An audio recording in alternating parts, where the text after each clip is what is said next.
This is stated by Paul in the opening verses of 1 Corinthians chapter 13. God has always only had one ultimate requirement of man. It's love. Love for God and love for our neighbor. The difference between the law and the gospel is not the end, but the means to achieve that end. Then the second fact is this: there is no substitute for love. Nothing else can take its place, and ultimately everything else without love is in the last degree worthless. We're going to look on a little further in 1 Corinthians chapter 13 in verses 4 through 6, where Paul paints a picture of love in action. And as we look in these verses, we see how love behaves, what it is like to demonstrate God's love, what it is like when we meet it in others. These 3 verses make a series of successive statements about love. Let me read them. Love is patient. Love is kind. It does not envy.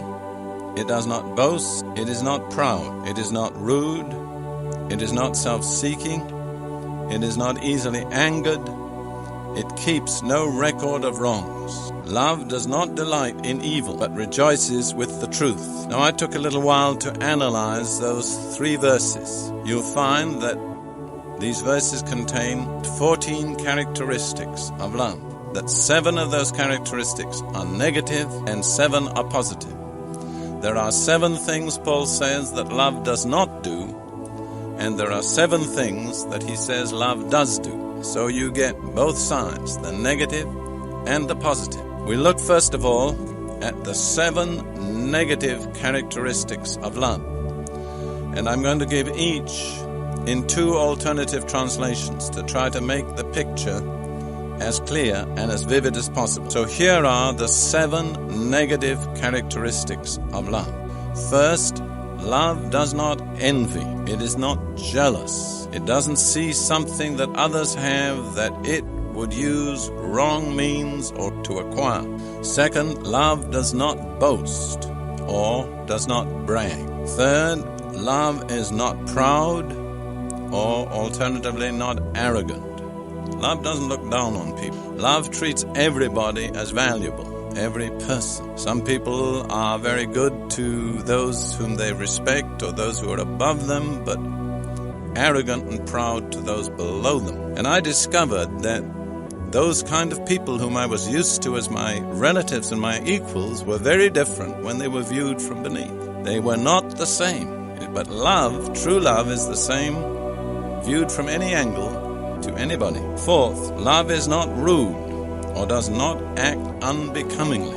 If you want to have really good manners, cultivate love. Good manners really are just love expressing itself. 5, love is not self-seeking. It does not seek its own. It does not say, this is mine, I've got a right to it, I'm going to have it, no matter what happens, you can't have it. 6, love is not easily angered or not provoked. The moment we find anger rising up in ourselves and we begin to lose control of the way we speak to people and relate to people, we need to stop and remind ourselves that isn't love operating in me. There is a kind of anger that is legitimate, but it's an anger against unrighteousness. It's not really an anger against persons. 7th, love keeps no record of wrongs, or the alternative, does not take into account a wrong suffered. How dangerous it is to make a mental list of all the things that other people have done against us, or the things that they owe to us. So often in a marriage, husband or wife or both will keep a little list of all the respects in which the other partner to the marriage has failed. And their relationship is poisoned because they never see one another just as persons, but in the background they always see this list. He didn't bring me flowers on our anniversary. He went out and didn't tell me that he wasn't coming back in time for supper. All these things, and they may be very trivial things, but they can completely spoil a relationship that should be one of love and peace and harmony. So, if you've got a list, why don't you tear it up right now and adjust that relationship? If I were to sum up the 7 negative features of love that I've just listed in one single statement, I would say it is this: love is not insecure.